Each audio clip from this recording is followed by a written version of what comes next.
13वां अध्याय। ऋषिराज कहने लगे मन में अति हर्षाए, तुम्हें महात्म देवी का मैंने दिया सुनाए। आदि भवानी का बड़ा है जग में प्रभाव, तुम भी मिलकर वैश्य से देवी के गुण गाओ।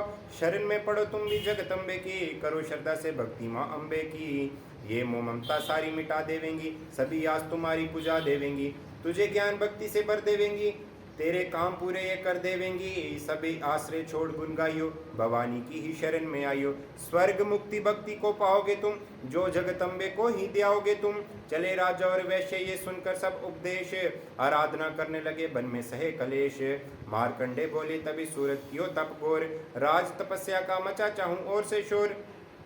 नदी किनारे वैश्य ने डेरा लिया लगा, पूजने लगे मिट्टी की प्रतिमा शक्ति बना। कुछ दिन खा फल फूल को किया तभी निराहार, पूजा करते ही दिए 3 वर्ष गुजार। हवन कुंड में लहू को डाला काट शरीर, रही शक्ति के ध्यान में होकर अति गंभीर। हुई चंडी प्रसन्न दर्शन दिखाया, महादुर्गा ने वचन मुँह से सुनाया। मैं प्रसन्न हूँ मांगो वरदान कोई, जो मांगोगे पाओगे तुम मुझसे सोई। कहा राजा ने मुझको तो राज चाहिए, मुझे अपना वही तख्त ताज चाहिए। मुझे जीतने कोई शत्रु ना पाए, कोई वैरी माँ मेरे सन्मुख ना आए। कहा वैश्य ने मुझको तो ज्ञान चाहिए, मुझे इस जन्म में ही कल्याण चाहिए। जगदम्बे बोली तभी राजन भोगो राज, कुछ दिन ठहर के पहनोगे अपना ही तुम ताज। सूर्य से लेकर जन्म स्वर्णिक होगा तब नाम, राज करोगे कलब्बर ए राजन सुखदाम। वैश्य तुम्हें मैं देती हूँ ज्ञान कह वह भंडार, जिसके पाने से ही तुम होगे भव से पार।